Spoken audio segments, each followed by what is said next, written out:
olursa RP sandık açılışı eləyəcəyik günləri. 40 da mən atmışdım. İndi atacağım onu. Bu AKM istəyirəm. Bir də bu kar istəyirəm. Onu indi atıram. Görək nə çıxacaq. Belə bir video çəkmək istədim. İptal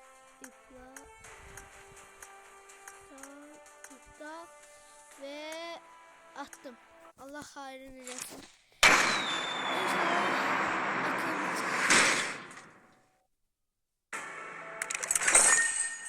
Lan.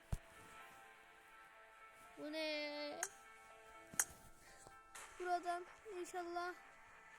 AKM nerede? AKM nerede lan burada?